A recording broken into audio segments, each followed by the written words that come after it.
everyone, and welcome back to the channel. So this video is sort of, well, it's a recording of my using Notion and creating a new spreadsheet within it. It's sort of a tutorial in that you could follow along, and I might try to periodically pop in with some information. Otherwise, you could just watch and sort of learn. So this came about because I was trying to figure out some things related to hashtags in the SERP, or the search engine results page of YouTube, when I was trying to do some research. And this video is showing my trying to, I guess, demonstrate this, what I consider probably the most unknown or underknown, not really utilized, or I guess not really well known, I'm not really sure what the right word is for it, attribute or function that can happen within the Notion app, which is ranked multi-way sort function. I think it really helps with decision making, or you can build a decision making tool from it. I have another video about that, which I'll try to post at some point later. I have such a backlog from trying to go through different things, but so one of the things that can come up when you have a brain injury, especially if you're having some cognitive difficulty, is finding it hard to make decisions, period, especially when you have multiple things that you need to weigh simultaneously. And I think in this particular use case, Notion is actually something that works incredibly well for this, if you build it out. So what I'm doing here is I'm trying to consider a bunch of different attributes related to these hashtags that I'm interested in possibly putting in the video description section of my YouTube videos, as you can see below, or on the screen from what I'm typing. And I'm trying to basically figure out which ones are the best for which purposes. And just sort of as like a bigger overview, I just discovered earlier today that on your YouTube video, if you upload it, underneath the title of your video, there's a place where you can have up to 3 hashtags, as far as I can tell. And as far as I can tell as well, these hashtags are coming from the video description that you fill out. It's this box that you fill out when you upload a video, and it seems to be taking the first 3 hashtags that you have in the video description. And what I was realizing is clicking on those types of things actually brings up a SERP, or an SERP, which is a search engine results page within YouTube, of all these other videos that include the same identical hashtag that you've included.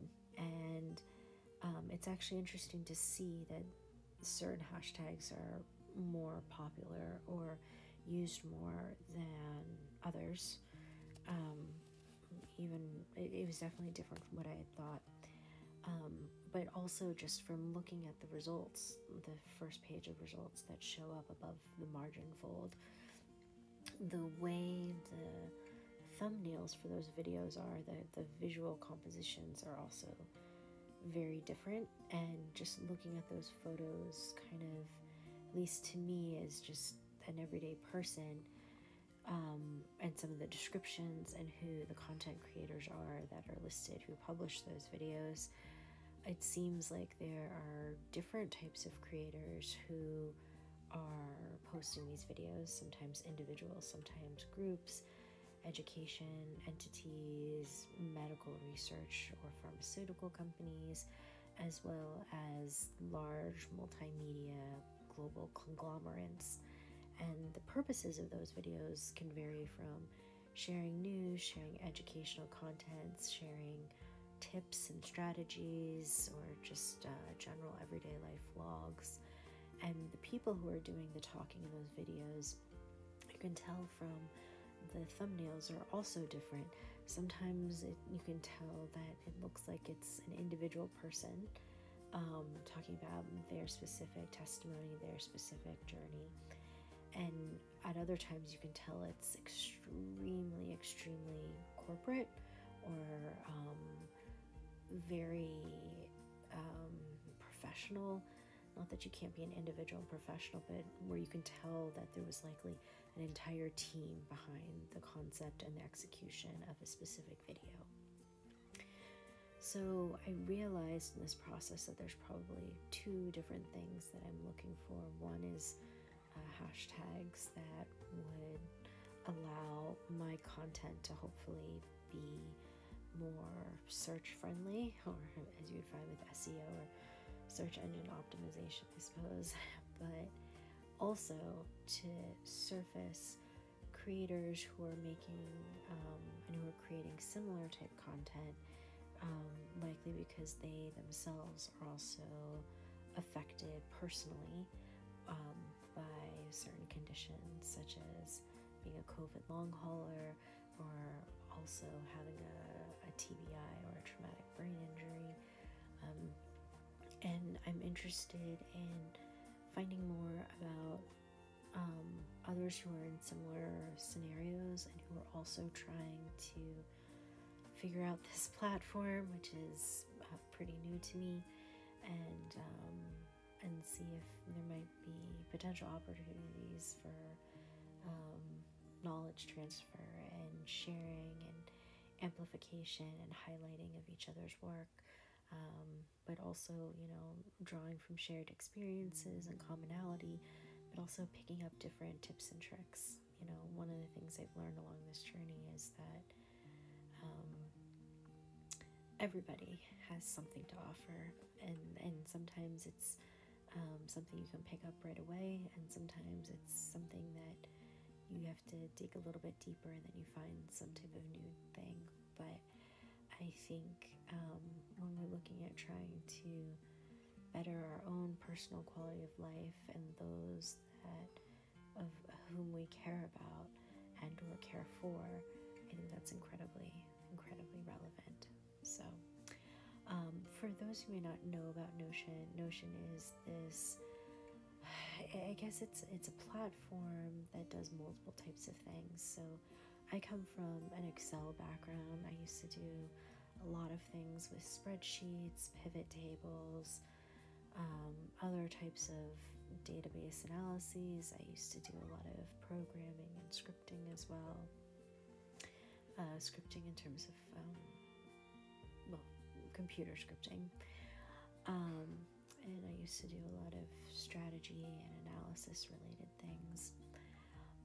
So Notion has very much sort of an analytical component there too, but they also have the capacity to where you can build out public facing landing pages for individual web pages, and or potentially turn it into a website with the Notion main URL domain. You can also, there's a wiki functionality. I think the idea behind it is that you, if you were having a company or a corporation or a group and you want to have a centralized place for all of your,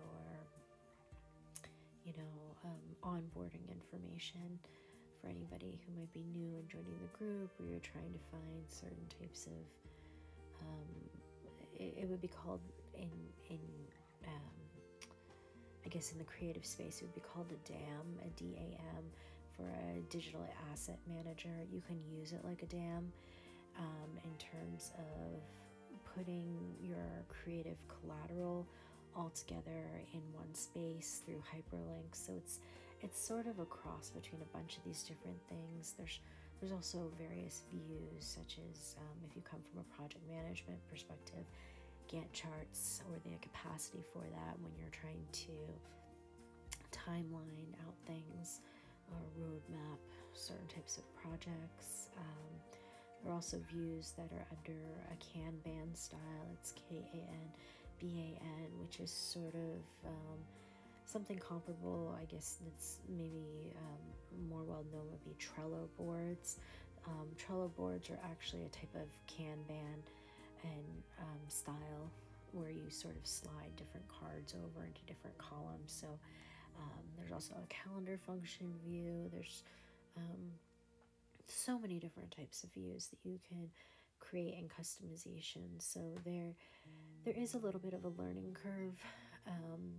The individual version, I think, is free. It used to be that you needed to have a university or a school ID or email address in order to get that, and you were limited to a certain number of blocks of information. Everything's organized in a block, so it's very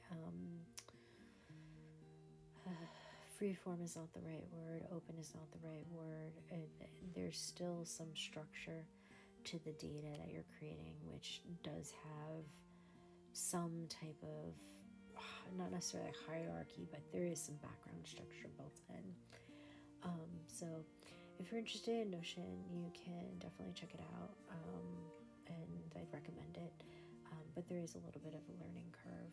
But anyway, so I hope that you enjoy this video if you're interested in it. So thank you so much, and please make sure to like and subscribe and share if this is something that you find helpful or interesting, or that you think others might as well too. Also, as a side note, if you tend to get nauseous, have difficulty with visual tracking and or vestibular issues, I would say, maybe look away from this video, which actually I don't know how much the utilization in terms of helpfulness will be if you can't see it, or I'd also recommend maybe slowing down the video, which probably would help if I don't talk through it now that I'm thinking about it, because I'm realizing that some of the motions and the switching from back and forth can feel a little bit dizzying, especially because, so this was screenshot on the iPad, but as far as I'm aware, there's no way that I can sort of get a cursor to show what my finger is doing on the screen. It just kind of does stuff, which makes it a little bit difficult, or actually a lot difficult, if you're not me and you're not listening to a narration of what's going on the screen as it's happening. And so it can feel a little bit sickening. In fact, as I was doing this, just because there is so much visual effort with trying to move your eyes around with the movement and cognitive effort behind it, I actually had to take a break partway through and take a nap for a few hours, because it felt really sick with it. So, and that's more of a limitation on me in terms of just accommodation and disability related to the TBI and long COVID.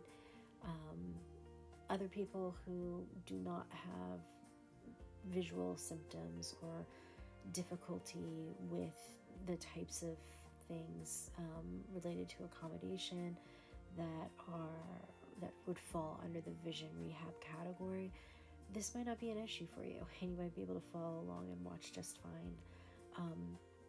But if those are the types of symptoms that are difficult for you, it's perfectly okay to just click off this video and catch a different one.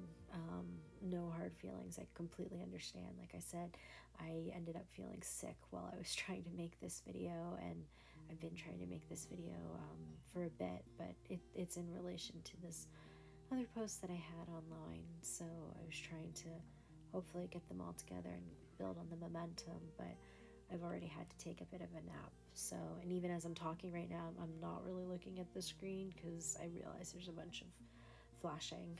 So, but yes, so hopefully that helps, and I might try to pop in for a little bit and maybe talk through some of these things. Otherwise, I'll leave you to it. Okay. Thank you so much, and I hope you enjoy.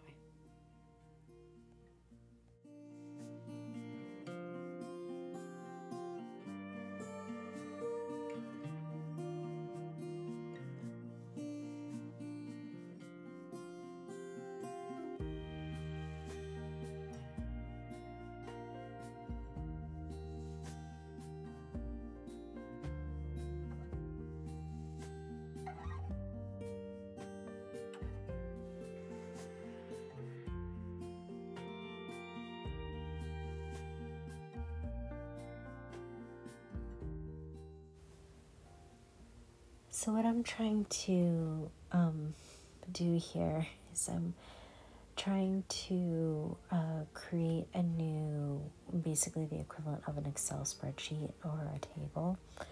And it's been a bit since I've tried to use Notion, so I'm sort of trying to relearn it or go back over it in the process, which is probably why this looks a little bit, there's probably some other steps that you wouldn't do right away or at all if you could more clearly remember all the exact steps and the correct sequential order to do things. But with a brain injury, it's just things sometimes take a little bit longer as you're trying to refigure things out. So if you're new to this, or you too also are dealing with some cognitive difficulty related to your brain injury or to long COVID, know that it's perfectly okay, and just take your time. But so basically what I'm writing here are the names of the columns that I would want in an Excel spreadsheet. And the reason that I'm not doing this in an Excel spreadsheet is not because I can't maneuver around Excel. I can. I love Excel in general, even if it takes me a bit longer to try to remember where the things are and the steps that you have to do.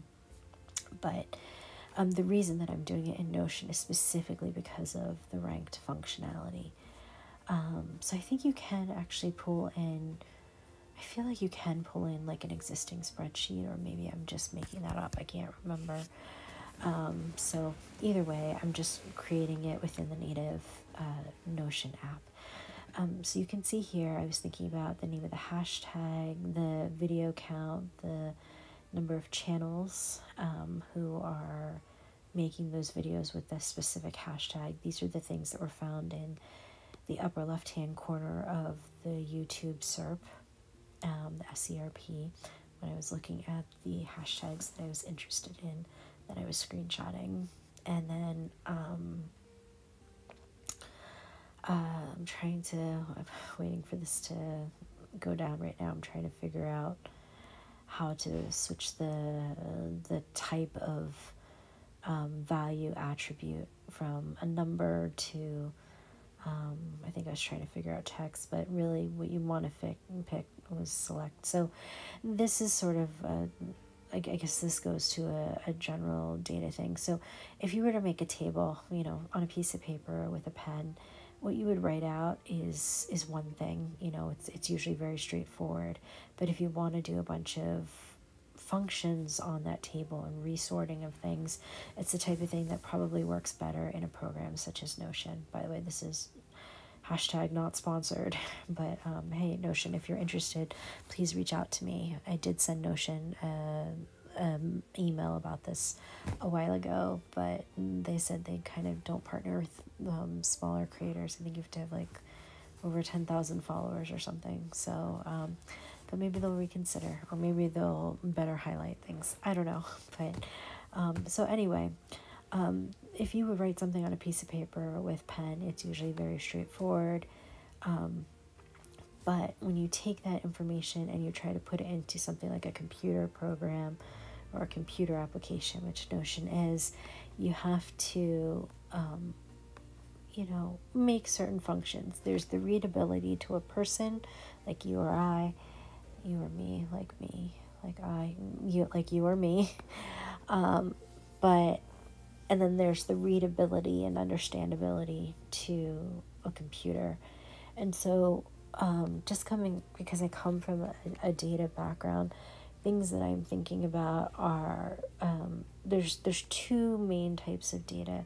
There is what's called categorical data, and then there's called continuous data.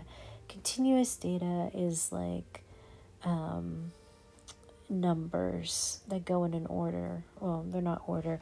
There's a subcategory of continuous, which would be called ordinal, which means there's some type of ranked order. Actually, ordinal is a completely separate category because there's a subcategory of categorical data that is also ordinal. So this isn't really a data lesson. It's something for me to cover later, but I guess to summarize, there's data that is numbers, and that would be continuous data. And then there's data that's categories, that would be like types of fruit, categories of fruit, like apples and bananas. And then there's things that have an ordinal quality, so like where there's an inherent relationship between one or more values. So for continuous data, that would be like 1, 2, 3. 3 is bigger than 1. 3 will always be bigger than 1. There is an order. There's an order to that data. In terms of categorical data, an example of ordinal data, I would say, would be, it's not exactly a straightforward example, but I would use months of the year. So, there's January, there's February, there's March. March will always come after January. I mean, it comes after February, but it'll always come further along in the year. March won't come before January in the same calendar year. So there's a relationship there. So when I'm trying to put together data, you have to really break it into like these individual components when you're trying to translate something from paper and pen to a computer. So what I'm doing here is, so I guess with that in mind, continuous data, categorical data, I guess also for continuous data, you could just put, I don't know that I would call it continuous, and there's probably another word I'm not remembering, I guess unstructured, but open data, or like character-based data where you can just write whatever you want, right? Like free-form text, you just write like a sentence or a paragraph or whatever it is into the box. There isn't any type of uniformity. There isn't any uniform quality to that data or to those individual values. So in general, like if you were to do something like logistic regression or certain types of analyses, typically you, just because of, individual human recall and all these other things, it's usually better to run analyses on categorical data, grouped together data, as opposed to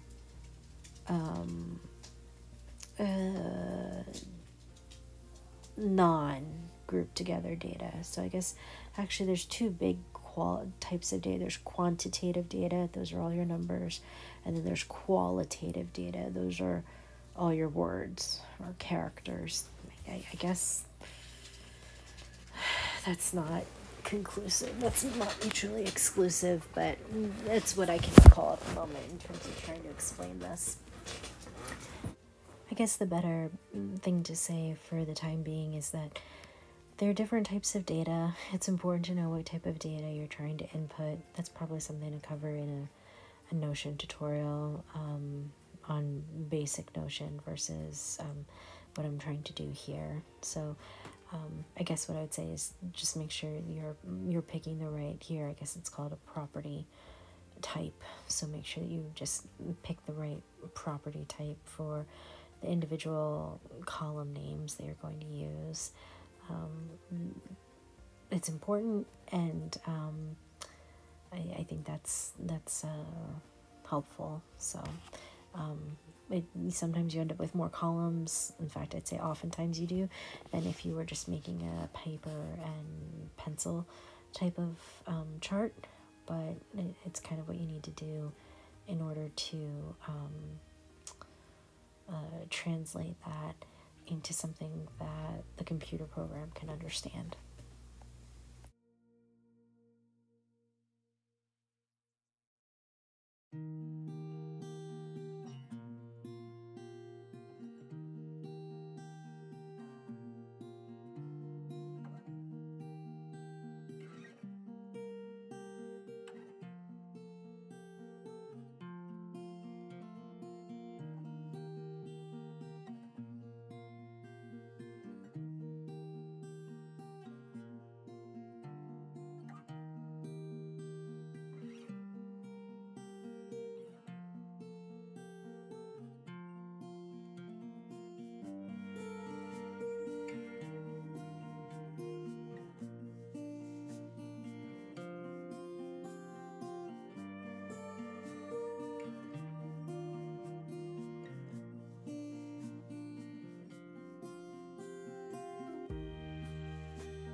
So what I'm doing here, instead of writing out a really long number such as 1 million, which would be 1, 000,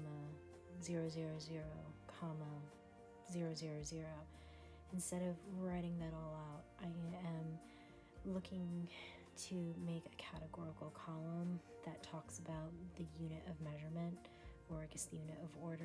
I don't know what you'd call it. I guess I think of it sort of in elementary school. You have those 1 square unit blocks, and then you have those rows that are a group of 10, and then I think a block that's a flat block that's a square, it's a group of 100 little cubes, etc.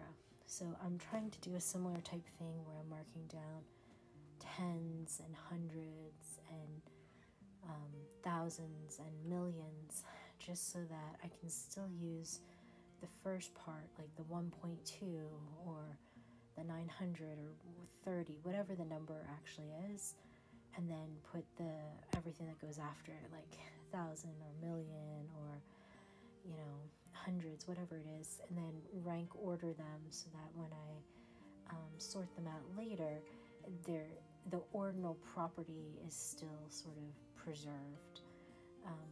Also, you'll later notice, and I'm not doing it right yet because right now I'm just doing the defaults, but I will later change the colors to reflect sort of in a Likert scale type of way, where I'm using green to be green meaning go. So whatever's the most desired attribute for that particular column, or what makes the most sense for whatever I'm trying to do at that moment, and all the way out to the traffic color. So yellow sort of is medium, and red meaning it's good to know, but it's probably not what I'm focusing on in terms of priority for that particular attribute that I'm just trying to look at the moment. So I try to usually have some level of redundancy, and so that you can have different types of encoding going on visually and otherwise to help you not just remember more, but to get better information. It's one of the very first things you learn when you're sort of learning about how to better manage and analyze and look at examine data. If you have the choice between calling something variable 1 and then actually giving it a descriptive quality such as unit of measurement or something like that, then that's usually the better choice. The exception would be if you're trying to write an array of a certain type of things in terms of you're looking at for analysis, but for what we're doing here, that's not necessary. So it's more important to have a more descriptive variable label and a variable name, as opposed to just calling it column 1, column 2, column 3.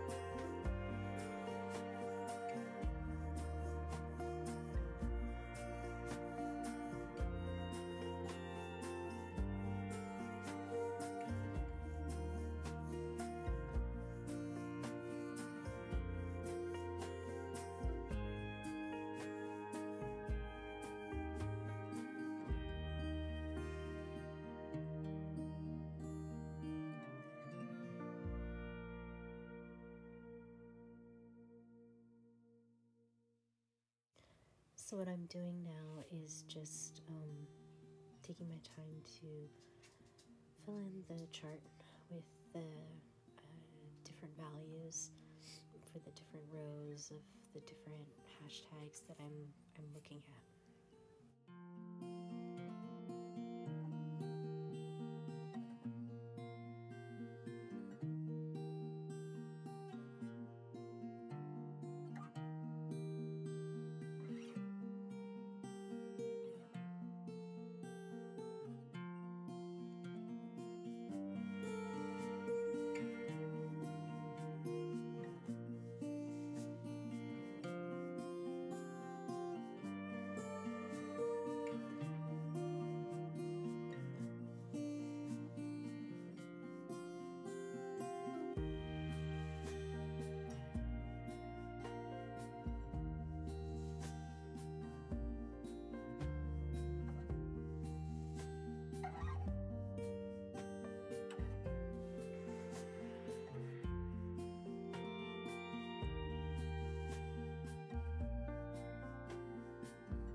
priority column that's over on the right where I'm writing first, second, or third, that just has to do with the group of hashtags I had in terms of what came to mind first.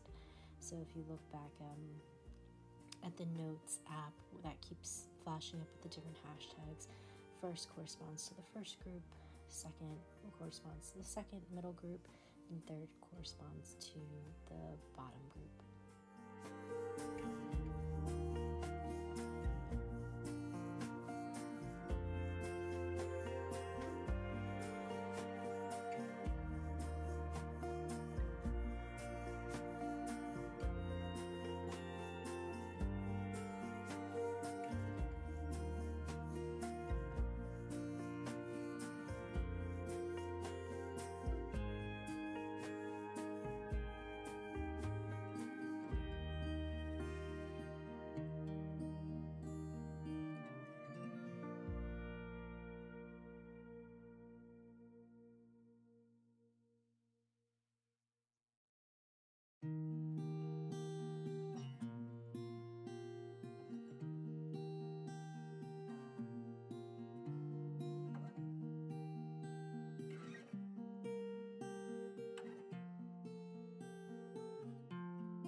see here is I'm trying to reorder the different value options I have populated for the variable about thought of priority.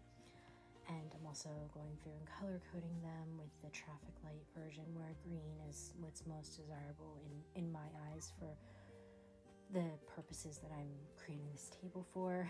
And then I'm just trying to, I find it's helpful to reorder the values that way, just so that when you're trying to pick and you're making all these, dozens, if not hundreds of little micro assessments or questions that you're asking of yourself, it can be easier to pick from.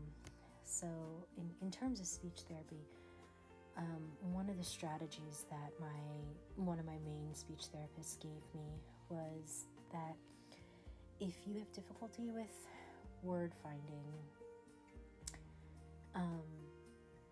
the easier option is to select multiple choice. So if you could ask whomever you're speaking with to give you a couple of different choices, a small handful of choices to pick from, and then you can make a choice based off of that. Sometimes that's easier than somebody asking a very open-ended question where you have to then come up with something on the spot. There's a lot more cognitive effort that's required. So even if you can't think of the right thing on the spot for what would end up being a continuous variable, you can still have your own preferences and thoughts and wishes and desires and things that you want to assert on the world, or maybe not assert on the world, but you want to, what's the right word? You have preferences, or you have things that you care more about over others, or things that you want to do over others. You can still make your wishes known, and sometimes it's helpful if someone gives you a small selection of choices that you can pick from, because then that first legwork of effort of coming up with the choices is already done for you. I would say this type of approach is really best for just everyday questions or things that maybe aren't super consequential. For things that are really consequential, you really only want to be kind of doing that with someone who knows you well and knows your wishes well and is better able to coalesce and distill your thoughts into some very concrete, discrete choices or terms. So just, keep that in mind, but hopefully that's helpful. I guess building upon that skill or that concept would be, it's really helpful as a strategy to lean on existing structures that may already be in place. If there's already a framework for analysis, or a framework for how to problem solve, or a framework to collect information, such as, having a grid where there's already these predefined questions that you want to ask about, I find that can be really helpful versus trying to come up with something completely from scratch with kind of no guidelines or boundaries or structure to work off of. And when you have a brain injury, or when you have, if you're a COVID long hauler, or you've got other types of things that are affecting your executive functioning skills, it becomes even more important to try to have and build upon structure versus having to intuitively auto-generate it. So anywhere where you're able to sort of lean on an existing general or specialty knowledge base would be really helpful. While here, I am ranking things based on traffic light colors, which, you know, this green, yellow, orange would not work if you're red, green, colorblind, which is another conversation for a different video, and strategies related to that. But that type of color structure works also because I'm only looking at a small handful of possible variable properties, or not properties, data points. If I were looking at, say, more than 3 to 5, then you know, it's not quite recommended, but say you were looking at 10 different things, a place where I would be leaning on color structure would actually be the colors of the rainbow. There's this saying, or I don't know if it's acronym or what, but it's called Roy G. Biv. So ROYGBIV, and that stands for red, orange, yellow, green, blue, indigo, violet. So with that, that's the color of the rainbow based on the wavelength. I don't know if it's in nanometers, I can't quite remember, but it's based on the visible light part of the spectrum, and there's an order to it, or the way that we perceive it with our eyes, or how we perceive color, which is some other discussion not to have right here. But with that order, you can have ROYGBIV, so 7 different things or related to it. So then after I have those 7 colors, at least for Notion, which kind of has a few extras, but they don't quite seem like the color hue saturation choices that I would pick when I think of, but what's close to it. That's when I probably also add in like shades of gray after 7, and I think there might be like a pink as well too that I might move in there. So if I then were to reorder all of the different potential choices to pick from in a select data, select among this group of things of multiple choice, it would look like the colors of the rainbow, and I would know that if I am picking something that has a warmer tone color, because it goes from warm tone to cool tone colors, I would know that the things on the warmer toned color end of the spectrum mean one thing directionally, and the things on the other end of the cooler color tone side of the spectrum mean something else. So that's just a way to sort of encode and put in some other types of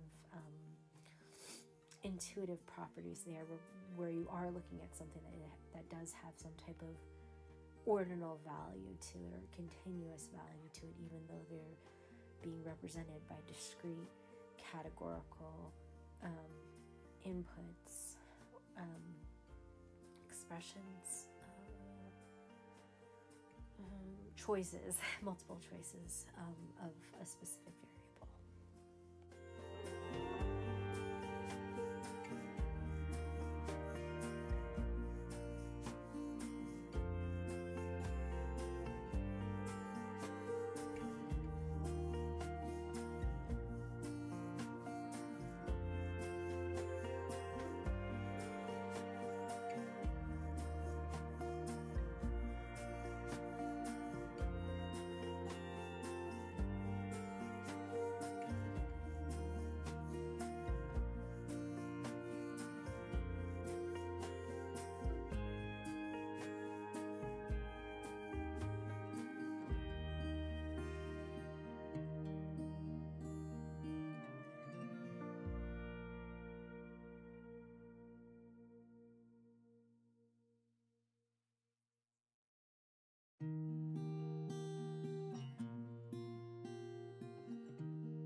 So this audience preferred format that I'm writing here, I'm just basing this on different hypotheses I have based on looking at the SERP of the different hashtags that I was searching for within YouTube when I was clicking on the hyperlinks, because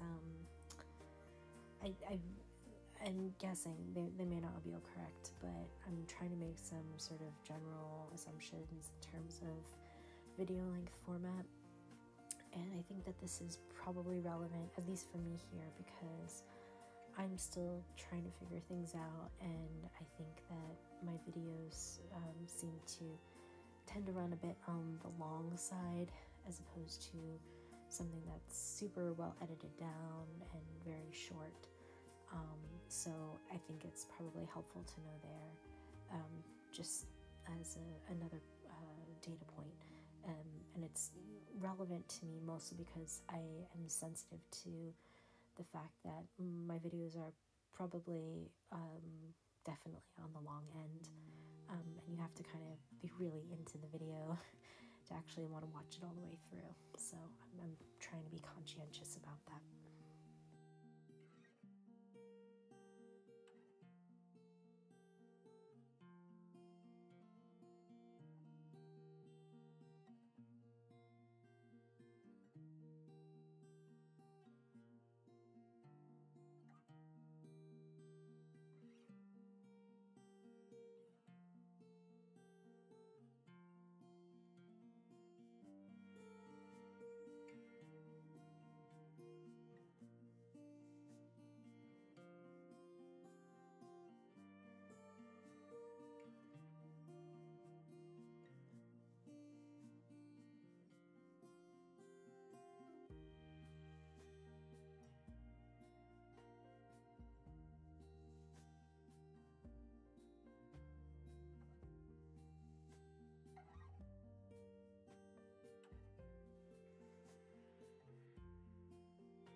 So right here I'm adding in an option choice called medium +1. It's really only makes sense to me, but it's because I was reading something that was asking for input on audience preferred format, and I was trying to think about whatever the specific hashtag that I was looking at for those types of videos, and it occurred to me that I needed some other type of category that was between medium and between long, meaning more than medium but not quite long, and I couldn't think of another word, so I just put medium +1, because you could put like more than medium, less than long, but you could put whatever, and all that matters is something that makes sense for you. So just, keep that in mind if on the fly you need to add in a different category in relation to the other things, because mostly it's relational. I mean, this isn't really a relational database, even though it is set up to be that way.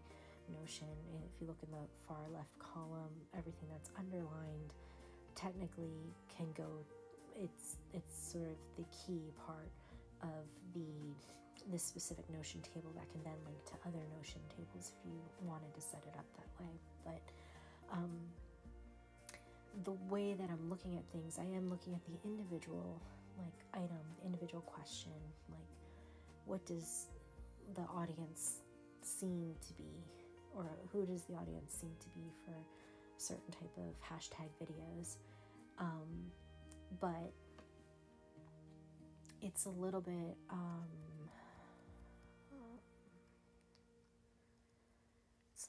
different. Yeah.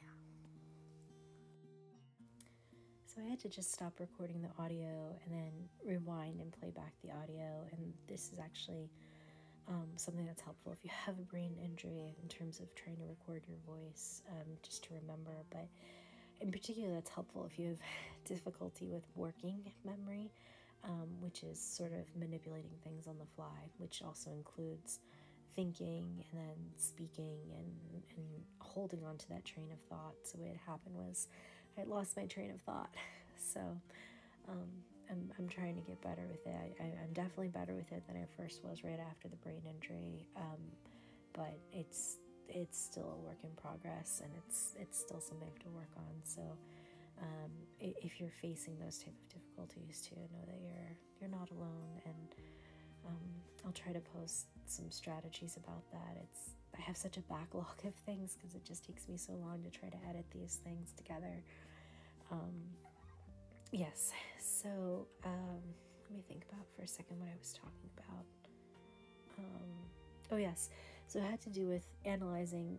So this isn't a relational database exactly, although it could be, but you're asking yourself the little itty bitty questions for each individual hashtag and each individual thing, like who's the creator, or who are the creators or types of creators, and who are the types of audience members that are likely being targeted by the different videos. So you're asking those individual little questions as you're trying to fill it out. But what you're also doing, and this is part of the working memory part, is you're trying to shift focus from the micro to the macro. So looking at the individual little row information, but you're also looking at it from a macro point of view of relationally. How does this particular hashtag relate to the other hashtags in terms of the different metrics? And so that's how, when I was shifting backwards and looking at it from a macro point of view, that's when I realized I needed a medium +1 entry as a data point option for that particular variable, as opposed to just long, medium, short.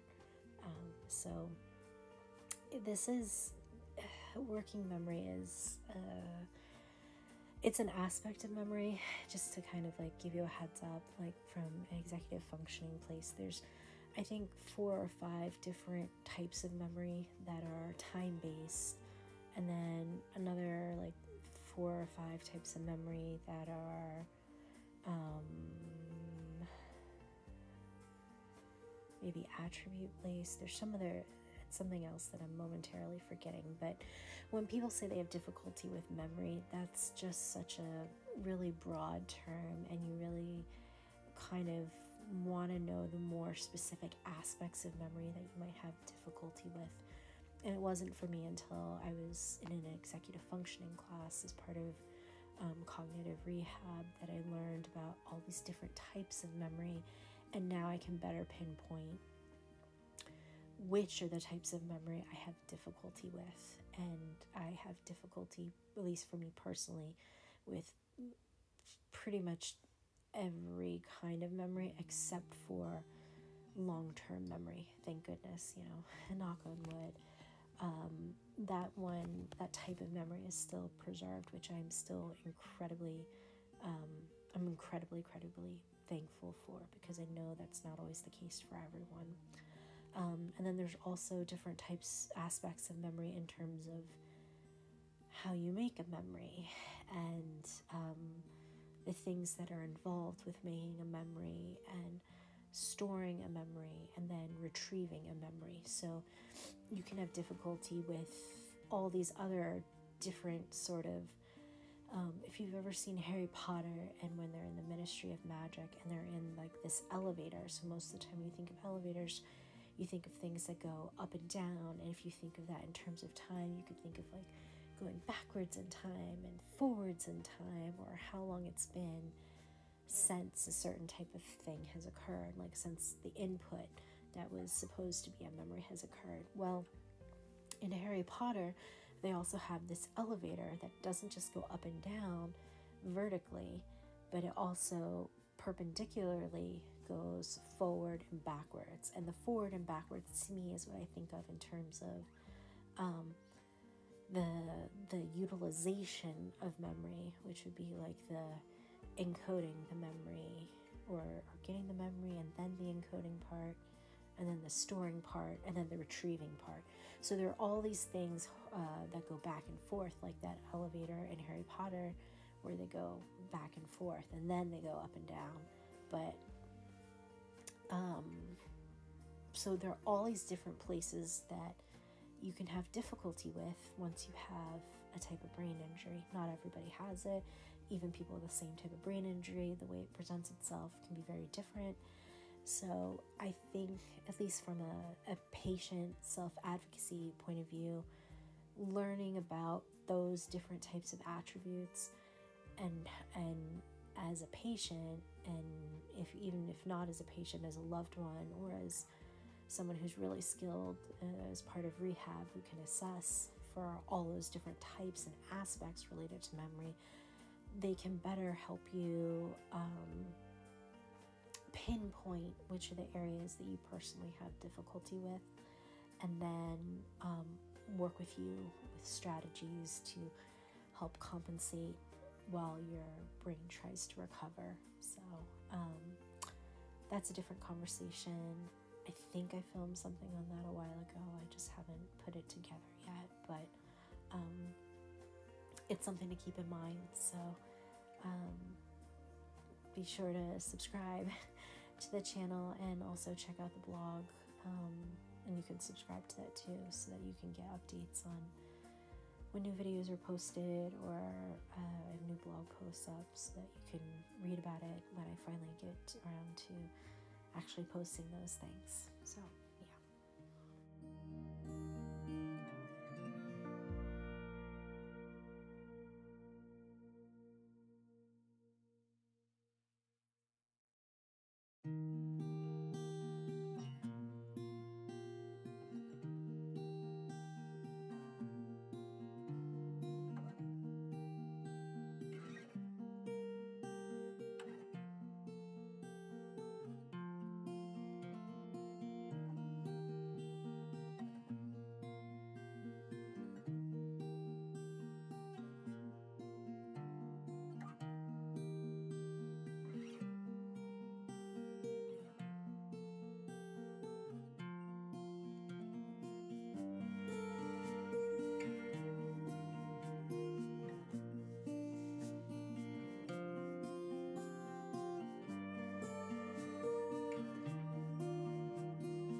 So right here, I'm creating a new view of this same table, but I'm going to re-rank and re-sort against different types of variables, and there might be a different outcome for the order that the hashtags end up in. So we'll see. I think having this multiple view is actually helpful. Here it says save for everyone, but I think that's more if you're working in a team environment. You can, I think, create different views for different users who are maybe utilizing the table. So if maybe one person needs a specific view and it's ranked a certain way and sorted a certain way, but another person really needs a different view of the same table's worth of data, but they have different preferences or different variables that they're more concerned with, this is a way to do it. And so actually here I'm going to end up making 3 separate table views of the same data, but with things just sorted and ranked in different ways. And here you can see I'm picking multiple things to sort by, and then you can sort by ascending or descending. But it's a little bit less intuitive with seeing it. This is the iPad point of view versus if you were looking at this on a desktop computer. But if you were looking at it on a desktop computer, it'd be more clear that it says whatever's on top is you're sorting by that, and then you're going to sort by whatever you're picking as the second variable, and then so on and so forth. So you just kind of have to remember that. For whatever reason, as of right now, for the iPad version of the Notion app, it doesn't really explicitly say that. It just gives an order, and you can't actually really shift the order. But if you're doing this on the PC desktop version of Notion, it's actually that version is a movable box, so you can physically move. So say you wanted to order things by variable A, and then variable B, and then variable C, but later you realize, oh, actually you care the most about variable C, and you want to put variable C on top instead of having to start over and do it all over again, which is kind of what you have to do here in the iPad app, which I imagine would also be similar for the iPhone version of mobile app. I don't know. On the desktop version, you can just drag it to reorder the sorting way that you care about, or by variables that you care most about in descending order, so whatever you want to weight the most.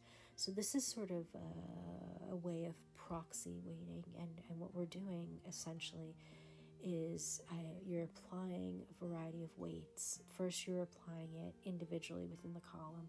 That's when you're doing things that were Likert scale, like that's Likert. So that's like low, medium, high, or something like that.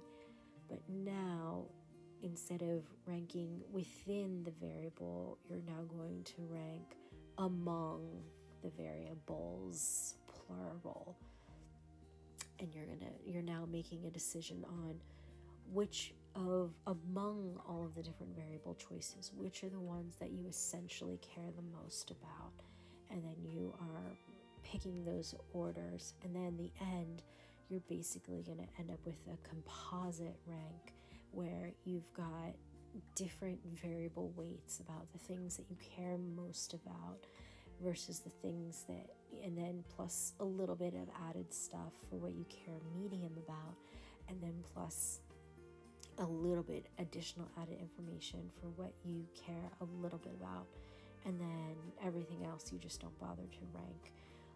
But there is still an inherent sorting function, which is also why you want to, whenever you're doing any type of spreadsheet, table, database, before you start filtering things or sorting things or ranking things, you always want to put in a sequential counting ordinal variable, ordinal and an index value, like 1, 2, 3, 4, 5 in the exact order that you inputted the variables in, because you probably had some type of method for underlying structure for why you inputted things together.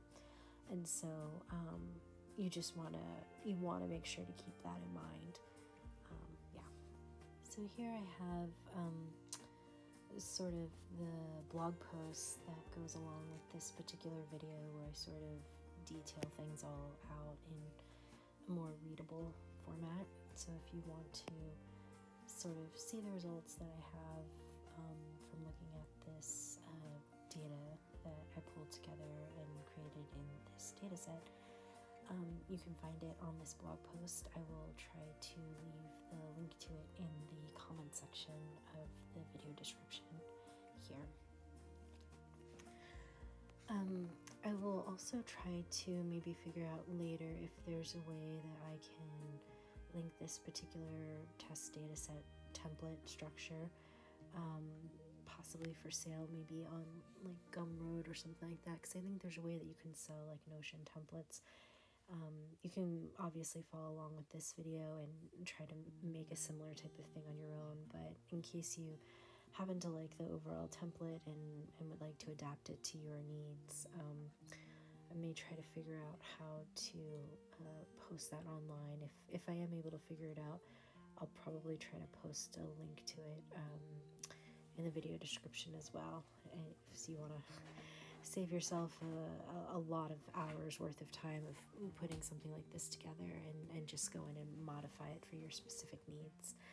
So so with that, I think that's it then for now with this video. Thank you so much for joining. If you made it all the way to the end, that's incredible. Thank you so much. Please make sure to like, subscribe, and share this video if you found it helpful at all. Hopefully it was good. If you'd like to find out about other content, you can subscribe to this channel, but you can also subscribe to the website. The link is below, but it's howtotbi.com, and you can find blog posts and things like that there. So thank you so much for choosing to spend your time here. It means a lot. Thanks. Okay, bye, and I will see you soon.